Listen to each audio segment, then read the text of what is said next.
little monsters, welcome to Finding Monster Right After Dark. This is an Animalist episode, specifically because I am here with Dr. Joseph Clark of the SCP Foundation. Hello, I am Dr. Joseph Clark.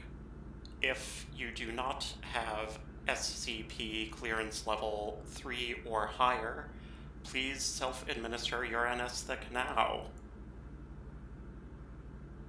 Now that we all have appropriate clearance, I can explain how I got here, or at least I can try to explain.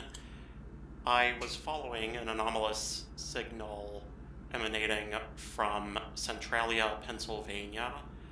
When I arrived, I saw a tunnel of swirling blue light that I was drawn into, and when I emerged, I was approached by a team from the Monarch organization, which you may know in your universe from the legendary MonsterVerse series of films. Yeah, I was just out in the woods. I think I took a wrong turn, and I ended up dozens, if not more than 100 miles away in Centralia, Pennsylvania, myself, in the Finding Monster Right-averse. And then I did fall into a swirling blue hole and got spider-versed into the MonsterVerse, which, do the legendary MonsterVerse movies exist in your universe? They do. Oh, good. Okay, good. So this is a mutually fictional space. It is, yes. And anyway, we were both told that we were both chosen, in a way, for our unique skills of monster taxonomy, because it turns out that Monarch's system for classifying titans, big kaiju sort of monsters like Godzilla and Kong and Mothra, it turns out their classification system is just a load of garbage. Yes, all the major titans depicted in the films, those which we on screen hear being named with a scientific name, are all under the genus name Titanus, which just makes no sense. A genus is supposed to pick out a group of species with a recent common ancestor, but we see Titanus being applied to reptiles, primates, sort of spider-like arthropod things, just animals that have nothing to do with each other. Absolutely. I think the commonality of titans is the ability to sort of feed on this radiation from the hollow earth and grow to titanic sizes because of it. It's sort of like a form of autotrophy, even. Yeah, and that would be just a niche they all occupied, not Yes. evidence of some sort of shared ancestry. Yes. Also important to know that the genus Titanus is already occupied by the Titan beetle from South America, which is a beetle that exists in real life that's maybe about 6 inches long. It's a very big beetle, I think the biggest, but a kaiju it is not. So, in any case, Titanus is not a workable genus. Most of these titans fall under the genus Titanus, so they need to all be given new binomials. And that's what we have been swept away by Monarch to a cold, Featureless bunker. subterranean. It feels like the bunker from that Bruce Wayne replaces the Batcave with in The Dark Knight. It's just like a large, empty, featureless, one-story high room with a coffee table and a bunch of files. And a one-way mirror on one wall. I can only assume that we will not be let out of here until we have sorted out the taxonomy of Titans. I don't know how long we've been here. I fear that I may have developed sympathy for not my captors, I mean gracious hosts who make a damn fine pot of coffee. They have, I think it's been like a week. It's hard to tell. We have been surviving, I think, purely on black coffee. I'm not sure how. I didn't know that was possible for human people, or whatever I am, to survive only on black coffee, but here we are. Some of us may or may not have been hoarding non-dairy creamers, which have calories, but it's a mystery. Some of us may have been feeding on some other people's blood. It's a mystery. Anyway, we have compiled our research over this time, and I believe our gracious hosts will be pleased to hear what we have come up with. We have no metric for, there's not, an appointment that's been made. No one gave us a deadline. Yeah, we just kind of announced that we were done, that we've, sorted out all these names, and, we weren't given, okay, at the end of the deadline, there will be, this person you will meet, and you will talk to them about it. But there is a one-way mirror, so I think if we just kind of give the presentation now, we'll be good. I am sure our most gracious hosts will appreciate our presentation based on the copious and detailed notes they have given us in the form of the MonsterVerse movies as they exist in our universe, and also the fan wikis. Yes, yeah. Gojipedia has been indispensable in this instance. I've never met a host more gracious, honestly, than Monarch.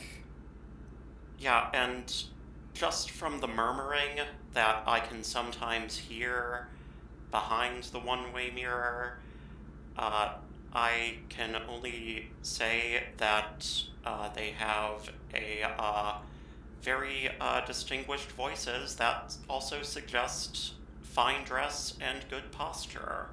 Also physical attractiveness. I don't want to lay that down. Yep, very. Okay. They probably have facial hair that really works well for them. And the ones that don't have facial hair, good. I don't know what people find hot. We're in a movie universe. No one's allowed to have sex. We're in a blockbuster movie universe, specifically. Yeah, sometimes the leading man and the leading woman will exchange very quick double entendres, and presumably that is how babies are made in this world. They will kiss once at the beginning of the movie to establish that they are dating. They will kiss once at the end of the movie to celebrate surviving. That is it. Those are the only two reasons for kissing. Survival and establishing relationships. Yes. And then reproduction is conducted via exchanged quips. Somehow that sort of transmits sperm through the air to the egg. And 9 months later, a baby happens. Off-screen. Yeah. Anyway, Godzilla. The inciting organism of the entire MonsterVerse. Now, the Monarch classification that we were given was Titanus Gojira, which, of course, we had to throw out the specific name there. The generic name. Yeah. It's also written, I want to say, not italicized, and both the genus and species are capitalized. And I do want to point out that that's not how it works. If you're typing it, it should be italicized. If you're writing it down physically, it should be underlined. The genus name is capitalized. The species name is not. So if it's Homo sapiens, capital H, lowercase s. If it's Tyrannosaurus rex, capital T, lowercase r. And then a space in between, not a little dash. I've never seen any kind of punctuation in a binomial. No, not unless you're abbreviating the generic name with like T dot rex, which, you know, is not ever how I've seen it. I've always seen it like T dash WRECKS. You know, just like egregiously spelled wrong. But anyway, so for the species Gojira, Yes. you had an interesting idea about its origins here.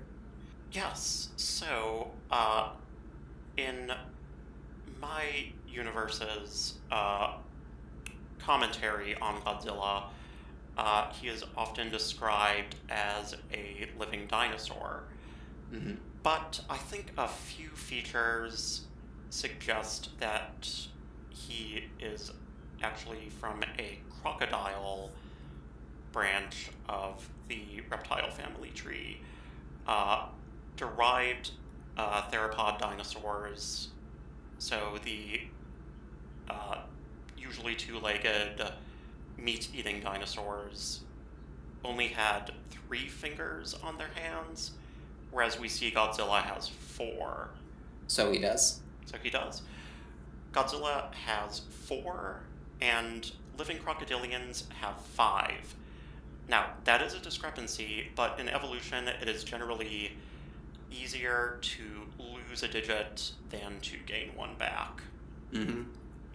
Secondly, we see Godzilla is not covered in feathers or scales, but does have bands of thickened skin, much like the armor we see on living crocodiles.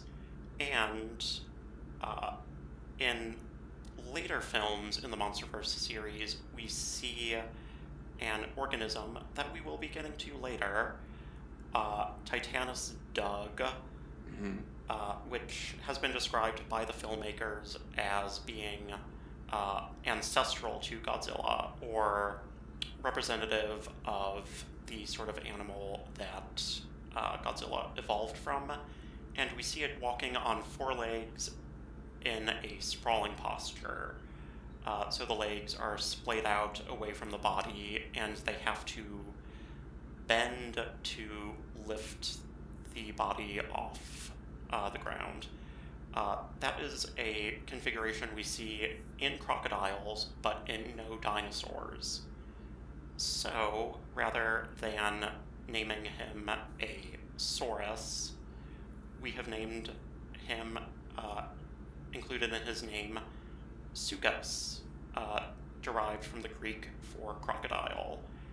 And yes, for his unusual radiation-based diet, we have adopted another Greek word for his name, atom, which means atom, or indivisibly small particle. The genus name we have come up with is Atomosuchus, and with his specific name, he is Atomosuchus Gojira. Yes, Atomo also being a very 1950s kind of prefix. So I think it really scans as, you know, a name that is very appropriate for Godzilla. I will point out that Titanus Doug was named by the podcast It Came From a Monster Movie. I mean, it seems like they take podcasts very seriously in this universe, which does explain why I'm here. I'm kind of grateful for the opportunity that our gracious hosts have provided, especially considering that my assignment of the scientific name Ursius frigidauxilium to the Kool-Aid Man on the Wikipedia page for the Kool-Aid Man has been overridden. Those fools at the Academy, they laughed at me. But they'll all see, etc. I was a little upset, but it was funny because in the talk pages they were like, I can't find a primary source for that, so we're getting rid of it. And I was like so upset about that, but then I was like, oh wait, there isn't a primary source. I did just make it up off the top of my head. That is not a real thing. This was the correct decision. Right. So... But that doesn't mean I have to be happy about it. So... We can make it right, though. This dossier we have assembled for Monarch will be perhaps the first podcast to be the primary publication of the name for multiple species. Yeah, I think that is valid and heavily possible. So, going through at a clip here, the next creature that we have on here was only identified as a massive, unidentified terrestrial organism, or a muto, and it appeared in both a male and female specimen, a mating pair, in Godzilla 2014. And those entities were given the species name Titanus jinshin mushi. So, looking at them, they did appear to be sort of arthropod in structure. And yet lacking a segmented exoskeleton. Leading you to come up with, quite brilliantly, the genus name Inconsutilim. Yes. Meaning seamless in Latin. Yes. We also took jinshin mushi and just took the hyphen out in between jinshin and mushi, put it into one word, resulting in Inconsutilim jinshin mushi for the mutos from Godzilla. Next. Another famous one. Yes, the monster who both verses and X's Godzilla, Kong. Do you think they've ever shared snarky innuendos with one another? Given the crudeness of vocalization-based communication we have seen from Titan so far, I have to say, yes, definitely. Just about any animal that communicates will use communication to try to attract mates. And these two big guys are clearly into each other. For rivals, they just cannot keep away from each other. They've been fighting for dominance for a while, and that's kind of a spicy dynamic. I've noticed, I used to work at a zoo, and I did definitely notice with both the public and with, animal husbandry in general, like zookeepers and things, I definitely noticed a bias there. There's kind of the straight baby effect, I would call it. You know how when there's like a baby dressed in blue and a baby dressed in pink next to each other, straight people will be like, they're dating. When a male and a female animal are mating, they'll be like, oh, they are trying to make babies. But if a female animal mounts another female animal or a male mounts another male, they'll be like, oh, it's just a dominance display. Like, for some reason, the idea that animals just want to fuck everything just doesn't seem to be on the table. Like, everything that is special about humans is really more of a matter of degree, not kind, among animals. Yes. So, if it feels good for animals, like, why wouldn't that just be something they do recreationally from time to time? Or more than time to time. See bonobos.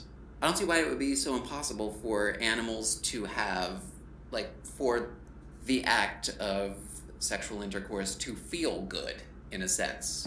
Just because we have a more, like, a amount of cognition that's greater in magnitude than these animals doesn't mean they don't have, like, a bit of feel-good juice. It seems like that would be one of the main sort of functions of a brain. Yeah, like... is encouraging reproduction. Yeah, like, finding a mate is hard. You often have to travel to do it. You have to look better than your rivals of the same species. And, like, how do you get an animal to do that? You, like, tie the act to feel-good juice in the brain. Yeah. Mm-hmm. You have to be good at using dating apps, which no one finds enjoyable. Mm-hmm. Now they're all subscription-based. Yeah. But they don't seem to even have any currency on Skull Island, from which Kong hails. So his only option would be to just sort of scream at the ocean and hope for Godzilla to come up. Basically, yeah. Mm-hmm. So anyway, Kong, of a sort, has been given a scientific name before. We do have some older files. We have, like, the 1998 file that suggests that Godzilla is just a mutated marine iguana, which seems ridiculous. And we have the 2005 file from a different universe identifying Kong as Megapromatus Kong.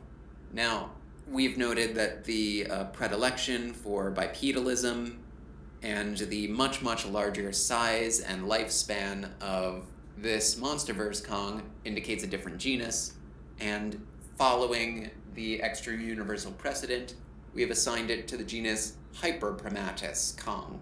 So even bigger primate Kong. Yes, which also, of course, applies to all of the Kongs that we see in Godzilla x Kong Will They Kiss the New Empire.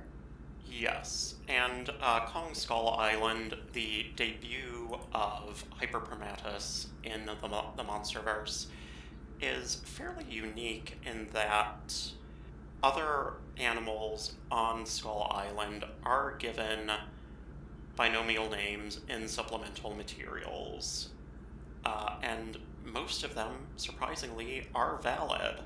Yes, yeah. Valid, if not rather, to use the technical term, lame. Yes. Well, like, for example, the Meyer squid that Kong fights briefly is named Gigantus leviapus, which is regrettably valid. It is kind of one note. It's like, it's big. And then leviapus, I think, is a portmanteau of leviathan and octopus. I don't think etymologically that checks out, but it doesn't actually have to mean anything. It just has to be a series of alphanumeric characters. I think it also has to be a certain length. I think it has to be at least 2 letters long. So you could name something AAAA, and it would technically be valid.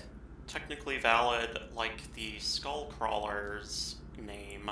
Yes. Cranium reptant, which just is skull crawl, translated from the Latin. Well, because the adjective follows the noun in Latin, what the name cranium reptant technically means is crawling skull. I think what they did was they just put skull and crawler into Google Translate and just fired that puppy up. Although they would not have had Google Translate in this universe in the 1970s when this animal would actually have been named. So I can only imagine someone on the Monarch research team opening up a English to Latin dictionary and just hastily looking up skull and crawl and calling it a day. Very good point. Similarly, we have a problem with Mater crura, the mother longlegs, the big bamboo legged spider, which, I mean, it is so cool, and I love it so much that it's a spider whose, like, titanic legs mimic bamboo stalks so it can sneak up on prey as a form of crypsis. That's amazing. And yet they just translated mother longlegs pretty much directly. Well, I think it means leg mother, which, okay, babe. Now, they've published 3 different names for this. Mater crura, Arachnida acidosassa, and Arachnida malum. We found that Arachnida is an invalid genus. It is the name for arachnids, and you cannot, it turns out, make a genus that has the same name as a pre-existing higher taxon. So, moving right along, the psychovultures. The psychovultures being the flocks of sort of pterodactyl-like monsters with saw teeth that the protagonists have to fight off in a few scenes. Yes, yeah. That was given the name Vultura insanus, which is just, as you said, lame. But unoccupied, so technically valid. Yeah. Which, there was also a bit of a gender disagreement there. That's the other thing about binomials. And I do want to go over I do want to use this as an opportunity to explore some of the rules and stuff for scientific names. The gender of the species and genus has to agree grammatically. So we recovered it as Vultura insania. Also assigned to us were the leaf wings, which were described as a subspecies of psychovulture and given the name Icarus folium. So Icarus and Vultura are different words, not the same word. So that would imply that they are not a subspecies but in a different genus. We were told they were a subspecies. So we assigned them Vultura insania folia. That is a trinomial, a three-part name. Yes. And we just discarded the genus Icarus as not valid. Yes.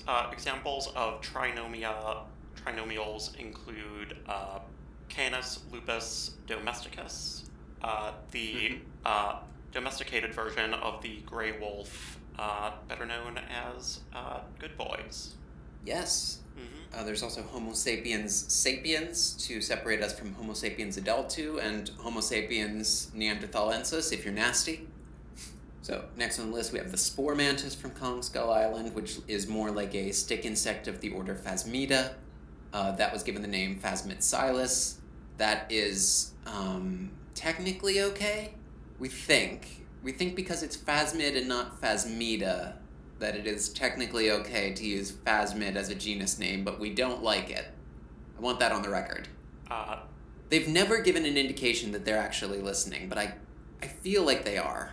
I may have seen some sort of tapping-like vibration on the one-way mirror a few minutes ago, but that just might be my eyes playing tricks on me, having not seen sunlight for however long we have been here, which I can only assume our hosts have done to ensure we do not contract skin cancer during our stay in this universe. Thank you for that. Thank you. I do not want MonsterVerse cancer. Also, they don't know that, maybe their sun just so happens to be much more intense. There is a lot of radiation going around this universe, come to think of it. Yeah, and it's very unclear what various types do. So it is. I am increasingly grateful that we have been shielded from the lion's share of it. Yeah, if you get radiation sickness in this universe, do you just get taller? Anyway. Next we have the Skur buffalo, which was given the name Scurry ubalis. That's Skerry. Just does not look like Latin or Greek at all, but it's valid. Yeah, it is unoccupied. Now, Bubalis is the generic name for water buffalo and related bovids on mainland Asia and Africa, but a generic name can be reused as a specific name, so that is valid. Yeah, specific names can be reused. The species name can be reused, but the genus name is unique. So there's Tyrannosaurus rex, and there's only one genus of Tyrannosaurus, But there's a lot of different species that are called something rex. Bothriolipus rex is a species of placoderm that one of my professors in college dug up. Placoderm being an armored fish. Now, one monster, or titan, that was described in Kong Skull Island was the Skull Island deer. Now, at first I thought that's just regular deer. But then I looked a little bit more around the head region, and just based on the shape of the skull, based on what they look like, something looked a little wrong. And I had the insight that I think they might be titanic muntjacs. Since there certainly is precedent for reverse island dwarfism on Skull Island, where mainland species become skyscraper-sized. Yeah, so I think that's not a normal-sized deer. That is a species of deer that got small, and then it got big again. It's a giant, tiny deer. Yes, perhaps on its way to becoming the size of one of the buffalo or Kong themselves. Yeah. Yeah. That's a good point. This is a transitional species, I think. So we recovered it as Muntiacus gigas. It's a bit like a giant toy poodle. And speaking of reverse island dwarfs, we also were given files on a endemic ant species of Skull Island. The snare hunter ant, named as Cantus formica, unoccupied, so that is another valid binomial. Yes, I did change it to Cantus formicus, just for the gender disagreement of it all, but in general, yeah. They also, for some reason, gave a different species name to the queen of the same species, which does not make any sense and is wrong. They called it her Cantus silva space ant, which it has to be all one word, gang, and like different casts of the same species are not different species, and what's wrong with you, and who raised you, and did you learn zoology in a barn, and where did you go to school, and I want to see your qualifications, and one of the lights just turned red. Did you see that, Clark? I'm sure they went to Cornell and learned zoology at Emory or another such world-class institution. Please, God, turn off the red light.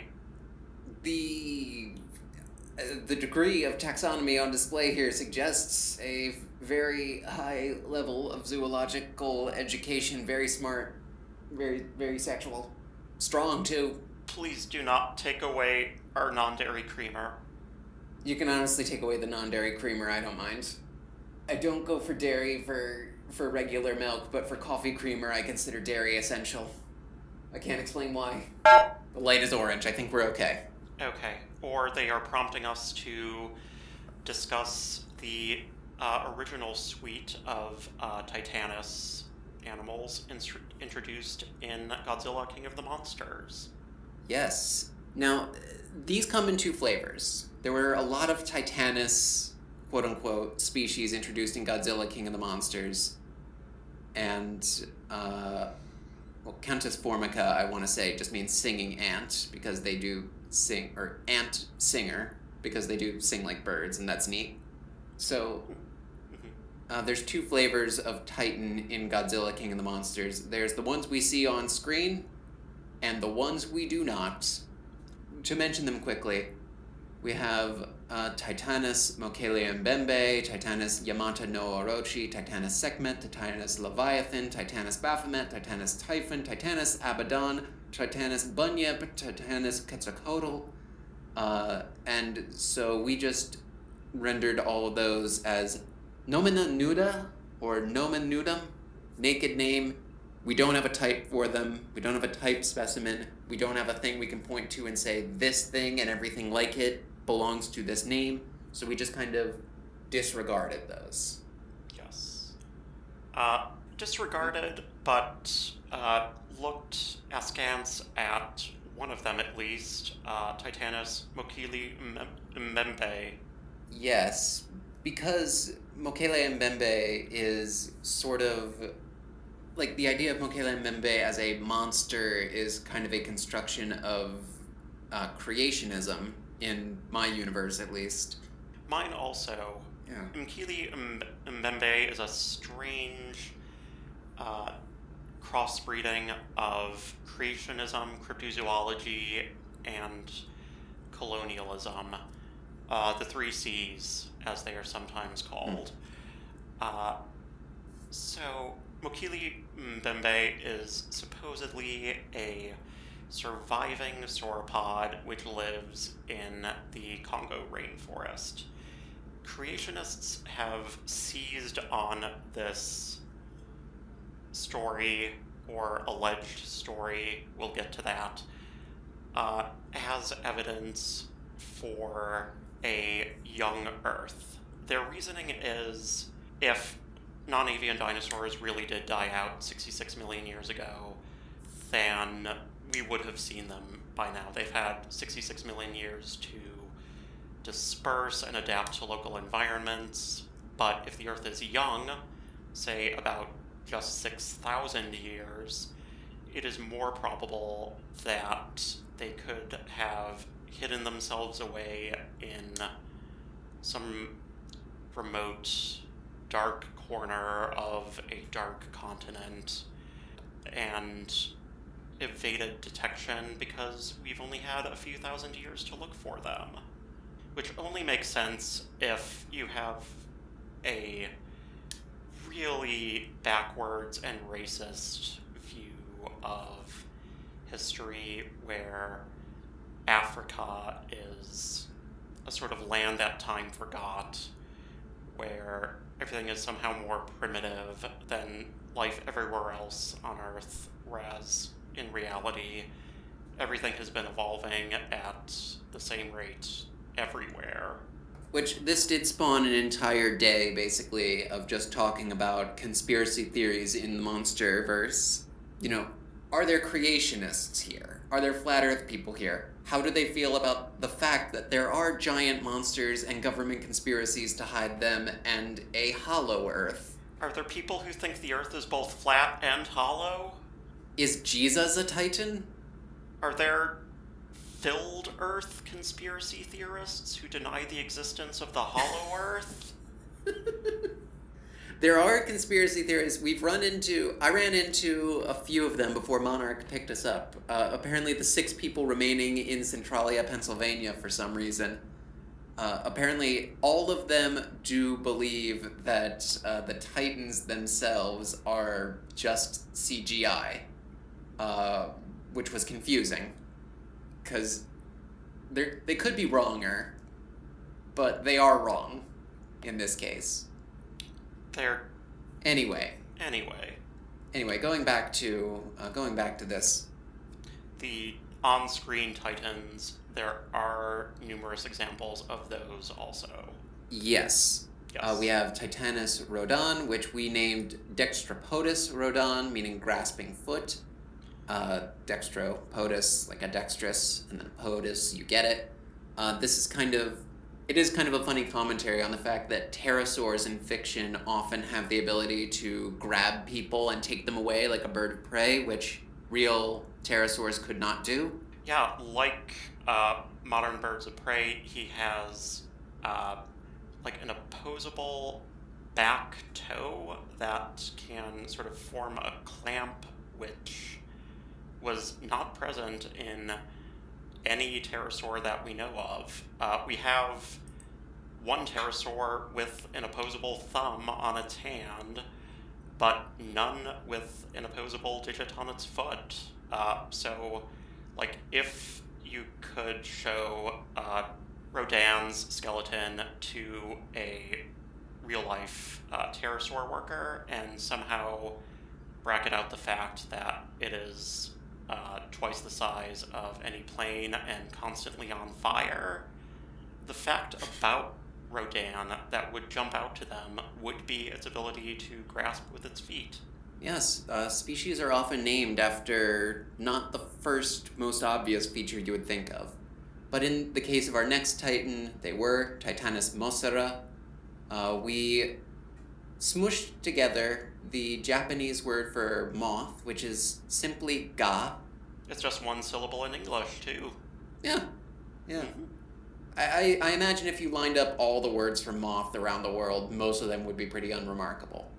So we paid tribute to Mothra's just general kind of majesty by adding the Latin word regina, meaning queen, and we came up with Ga Regina Mosera, which, hey, it doesn't literally have to be Greek or Latin words. You can use literally whatever language you want. The use of Greek and Latin is mostly just kind of a convention thing.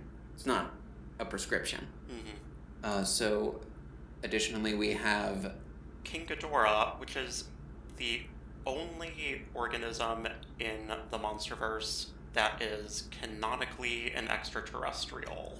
Yes, yeah. So we have reached one of my personal biggest disappointments in this list. I don't know about you, but because genus names can be repeated between kingdoms. I believe there are some plants and animals that have the same genus names, but because they are so different, that's allowed. Because he is an extraterrestrial, and thus not only from a different kingdom, but from a different domain from earthly life. Domain being the rank above kingdom. You may have heard King Philip came over for good soup. But the full acronym, I guess, would be DAMN! King Philip came over for good soup. So unfortunately, we did have to keep it Titanus Ghidorah. We also see Behemoth, which was one of the few mammalian titans.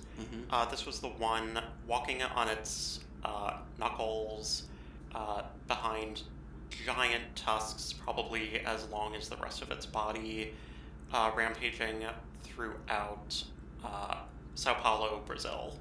Yes, and we identified it as, despite the elephant-looking tusks, it is kind of sloth-like, we decided.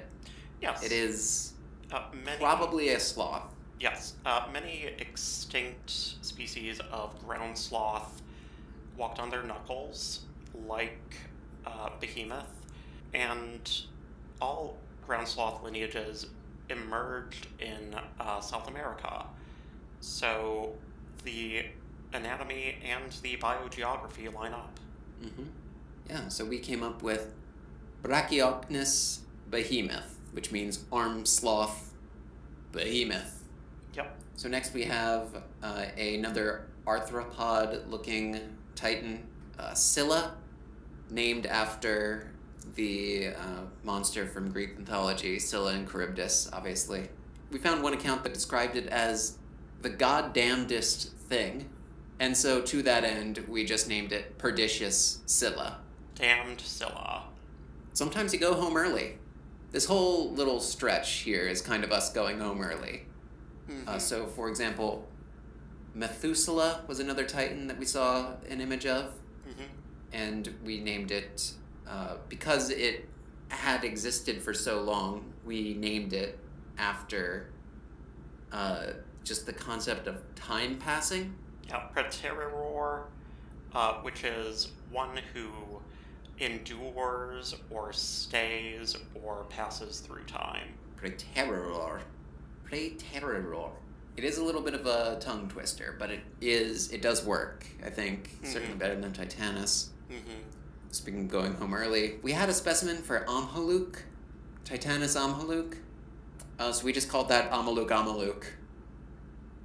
You know, the scientific name for the western lowland gorilla subspecies is genus gorilla, species gorilla, subspecies gorilla.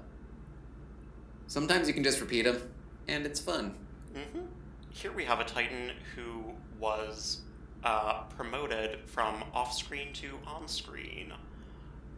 First mentioned just as a name on a computer monitor in king of the monsters, Tiamat appears in the flesh early in Godzilla X Kong Enemies to Lovers arc. Yes. It's a big, pink, glowing sea monster that eats light. And so we have named it Phosphophagia Tiamat, which just means Tiamat the Light Eater, which is pretty great. That would be a great title or epithet for, hypothetically, some kind of god empress who is associated with night or elemental darkness. Yeah, I just think that would be very apt. You flatter me. Hell yes, I do.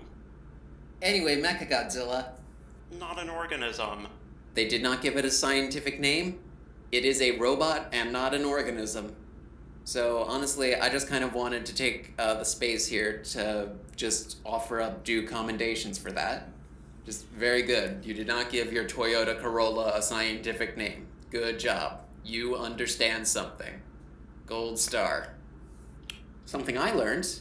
Something you learned? Yeah, something I learned was that the war bat, given the designation Velum vespertilio, not a member of the Titanus putative genus, thank God. Velum, the English word, comes from Old Norse, and despite appearances, it doesn't come from Latin. But nonetheless, Velum vespertilio, I mean, we decapitalized the V in vespertilio, and we italicized it, and all of a sudden it's valid. That just means bat with parchment wings. Not the best, but not terrible. No. And yeah, enough to distinguish it from the other unusual, superficially bat-like organism in the Hollow Earth, the Hellhawk. Yeah.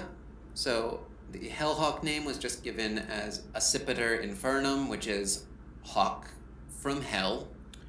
Unfortunately, Accipiter is already occupied by actual hawks and eagles. Yeah. Like, it, the genus gives its name to the entire suborder of raptors, Accipitriforms. So it's not like this is an obscure bird clade. So they really dropped the ball on that one. Oh. You drop the ball in the sense of the way a bowler drops the ball before they hit a strike. Masterful, darling. Oh. Thank you. Anyway, this bird. Yes, or bird, or is it? We had a lot of difficulty sussing out the affinities of this organism, and reluctantly came to the conclusion that it is a bat which has exapted its front teeth into a beak-like structure. Yeah, it's a lot easier for a bat to evolve a keratinous sheath around its muzzle in a way that looks like a bird's beak than for a bird to grow fingers again and have those fingers form a wing membrane. Right. And I had initially thought that this might be another pterosaur like Rodan, but the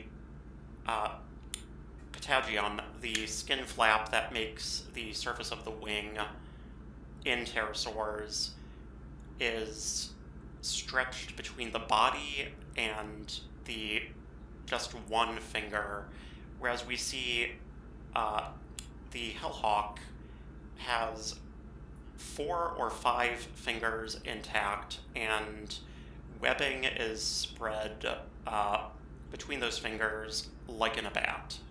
Mm-hmm. So, not a pterosaur, not a bird, and process of elimination leaves us with the only thing with wings like that, a bat. Yeah. We also ruled out Scansopterygians like Yiki. Yeah, because, once again, too many fingers, they only had 3 plus a sort of pseudo finger made out of a very modified wrist bone. But again, that only gets us to 4 fingers, not the 5 that hellhawks might have.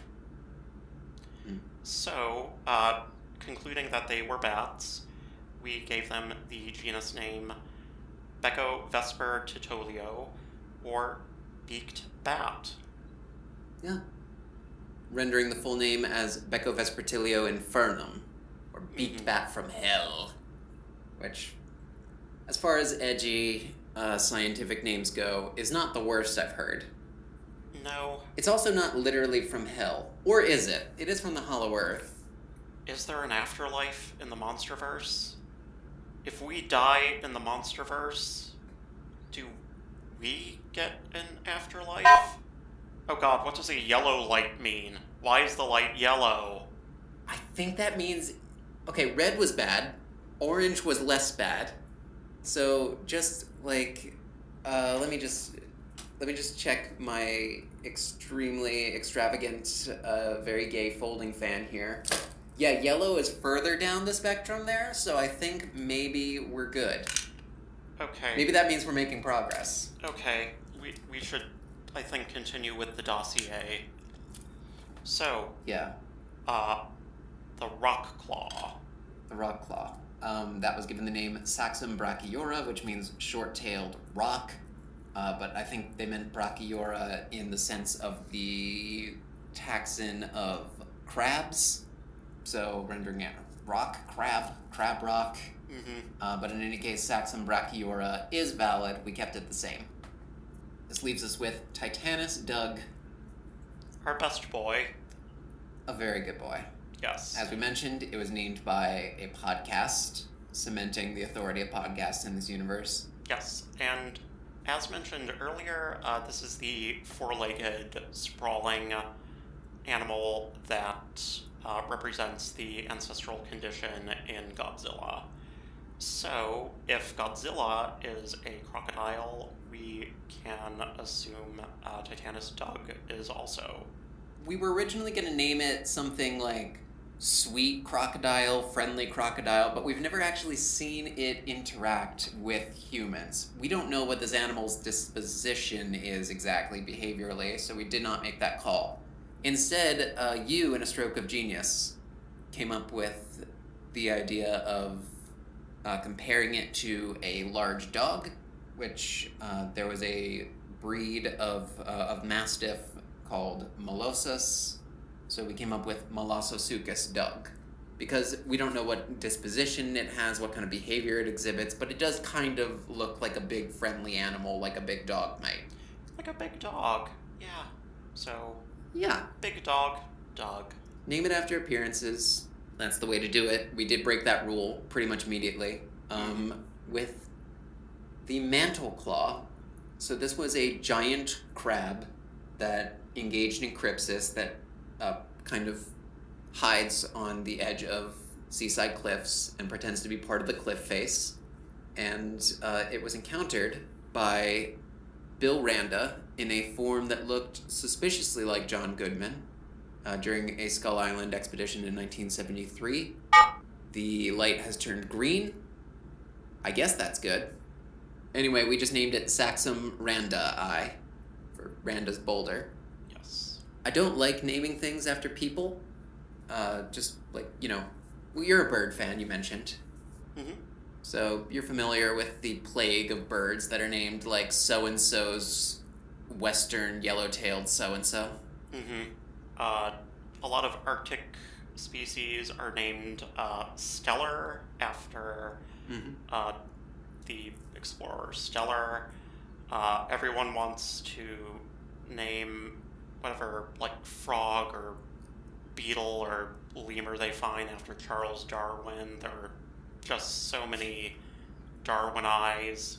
One of the ones that I liked was a finch named Gouldeye, which is just called Gould's such and such kind of finch. Mm-hmm. but it was named by an ornithologist named Gould, not after himself, but after his wife who had passed away.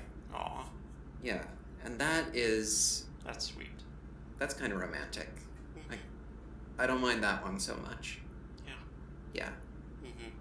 So I do not think Monarch would object to us naming a species after their founder. Yeah, well, one of their three founders. We did not name one after Kikomura or Leland Shaw. Kikomura, being a doctor, would probably be more appropriate than Shaw, but nonetheless, yeah, I think this was a good one. Yeah. Anyway, speaking of her, so she disappeared in a Kazakhstan nuclear power plant during a hatching event of endopedes. Yes. Giant, many-legged arthropods that lay many eggs in subterranean radiation sources like abandoned Soviet nuclear plants. Yeah, which it should be mentioned that none of the species shown in Godzilla X Kong Will They Kiss the New Empire or Monarch Legacy of Monsters, none of them have scientific names, which makes me think that they just gave up at a point, which explains why they called us in. Mm-hmm. So, the endopede, we noticed that we only saw the top half of the adult form, and in the larval form, the back half is much, much smaller than the front half. And so we named it Barycephalovermis lethalis, deadly top-heavy worm. Vermis meaning worm or just vermin in general. And we thought that kind of worked. Mm-hmm. You like that one? I do, yes. Yeah. We also have the Ion Dragon, which I, one night, just very simply named Ionodraco revicrus, meaning short-legged ion dragon. Because seeing this thing flying around, it's, again, like, sort of a commonality in this design. And I wonder to what degree this is somehow a convergence. Is that the top half of this, like, the more locomotive appendages are a lot, like, there's a lot more weight put into those than in the back half. Mm-hmm. The Ion Dragon's legs and tail just seem so short compared to the rest of it. Mm-hmm. I wonder if, like, these two species have converged on a form that's, like, very top-heavy for, you know, some reason. Like, that is the business end. It's kind of like a way to compete with still larger titans without, like, putting too much energy into, I need to grow huge. It's like, well, the business end needs to be big, at least. Yeah, and just in terms of locomotion, the flight muscles are the most important for a volant species, like the Ion Dragon. I think a lot of creature designers underestimate just how swole flying animals are because they're so used to looking at birds whose outline is obscured by feathers a lot of the time. Mm. Also, the flight surface is feathers, which it seems a lot easier to, you know, to just grow longer feathers than to grow an entire longer limb. Mm-hmm. Like, pterosaurs and bats have wing membranes that are supported by fingers, and growing larger fingers seems like a much bigger ask than just longer feathers. Yeah. Anyway, moving along, we have the Frostvark that was shown in Alaska in Monarch Legacy of Monsters, a good TV show, and a real thing that happened. Yes. I propose we take a moment of silence for all the on-screen deaths that occur in that show, but that represented real people in this MonsterVerse. Okay, that I feel like that was a really solemn moment, but your audience might not appreciate it because your software automatically takes out empty pauses. That is what happened. Nothing happened during the moment of silence. No, nothing. Nothing. Mm-hmm. Anyway, the Frostvark. Which lives in the Antarctic and is shown to power itself not with sort of gamma rays or X-rays, but the radiation of heat, which is a form of energy that works very differently from the electromagnetic spectrum. But it's a science fantasy movie, television show, real event. Documentary of things that really happen in this universe. Mm-hmm. So, Allie named it Scutotalpa igneophagus, which simply means fire-eating shielded mole. I really did a lot of names that were noun, participle, adjective, noun. Just done and done. Yeah, that is pretty common for binomials. Yeah. Mm-hmm. And then the last of the animals to appear in Legacy of Monsters, one entirely endemic to the Hollow Earth, the bramble boar. The Axis Mundii, which is between the Hollow Earth and our Earth, I think. Mm-hmm. It's a little unclear. I would love to know more about the cosmology. Yeah, hopefully they get a second season so they can flesh that out. What implication... I think the second season was announced. But if it hadn't been, what would the implication be for the actual MonsterVerse that we are in now? Since that show takes place between 2014 and 2017 in the non-flashback sequences, and time is further along than that in the rest of the MonsterVerse shows, I don't want to think about that. Was there just empty time? I am seeing a red light again. Oh shoot! It got so close to purple. What don't they want us to know? You know what? I wouldn't worry about it so much. You know what's really fun is the movie Princess Mononoke. Yes.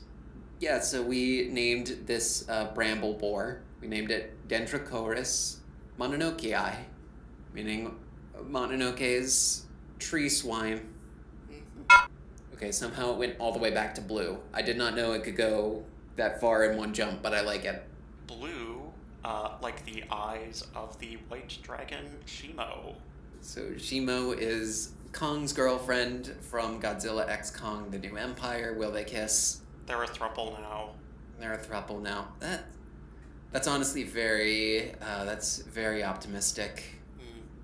I think they just gave Kong and Godzilla a female love interest to make it clear that this lizard and monkey were not gay. Oh no. Because, God forbid. Mm-hmm. It's like that other stormtrooper in Rise of Skywalker. Yeah.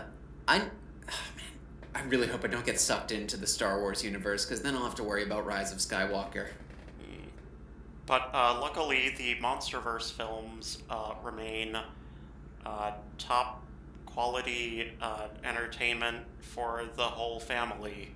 I would definitely recommend this universe for anyone looking for movies to be alive in. They honestly have yet to release a movie that completely misses the mark.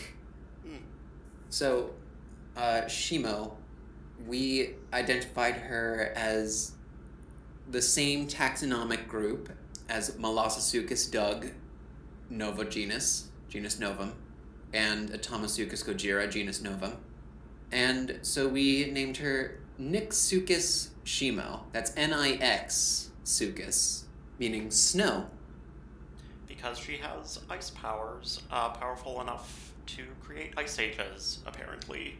Which also Nix kind of sounds like, Night. It sounds like the Greek word for night. Mm-hmm. Yeah. It is different. We did intend it as snow crocodile, not night crocodile, because she doesn't really have a dark aspect to her. Mm-hmm. Although snowy, night, it seems like it works. Yeah, cold and dark have sort of mutual associations. Curling up by the fire, drinking hot cocoa, Wrapping presents, unwrapping presents. going blank, but also tense when your uncle starts elucidating his theory about what really happened to Kennedy.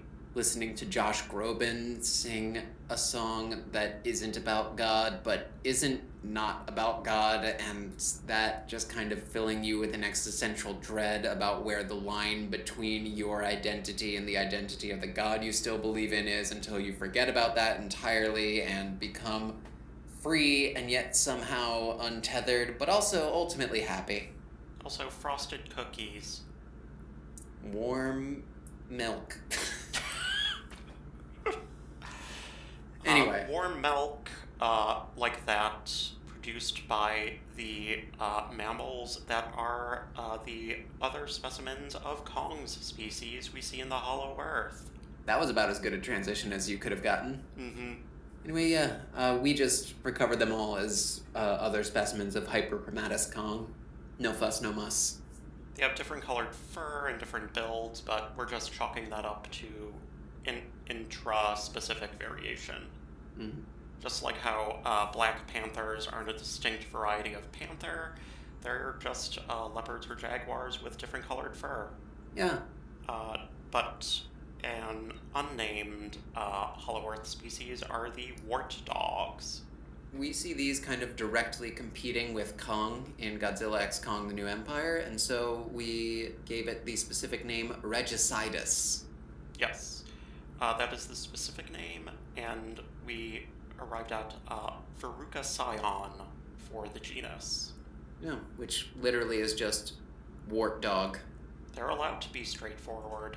Not too straight, but hopefully forward. We only have 4 more of these to go. Yeah. The parrot frog that's in Godzilla Kong: The New Empire, we named Mimorana polyglotta. The many-tongued mime frog. Yeah, which is sort of a reference to a North American species of mockingbird, Mimus polyglottis. So I just kind of took that and made it frog. Then we have the drown viper. Yep. Mm-hmm. Which, similarly, I think I kind of got lazy towards the end here, but Emergoaspis radulaforus, radula bearing drown viper, just took emergo, meaning like to emerge something in water, and then aspis, like asp, like viper. Emergoaspis radulaforus, there it is. Mm-hmm. And then the verticine, which were really fascinating and unfortunately background monsters, which were very sort of robust pterosaur-like flying animals with downturned beaks or snouts like you would see on a flamingo or a right whale. So I gave them the name Cetopteryx electricus, electric flying whale, because of the lightning they discharge. What a world this is. Yeah. Electric flying whale. Mm-hmm. Alright, and that leaves us with our very last entry, which is the tree mimic from Godzilla x Kong: The New Empire. It's the thing that looks like a tree, but then it eats a guy. And this one was kind of a layup. Pseudodendron anthropophagos. Anthropo, like anthropomorphization, meaning man. Phagos, meaning thing that eats. Pseudo, false, dendron, tree. Man-eating false tree, pseudodendron anthropophagos. So that is the end of our dossier. Are we good? I see the light turning purple, and now it's gone off for the first time. But I wonder, does that mean we haven't seen it off this whole time? Does that mean it's gone ultraviolet? Ooh, wait, isn't that specifically what... Are we bacteria? Have the Titans taken over Monarch? Are we bacteria to them that...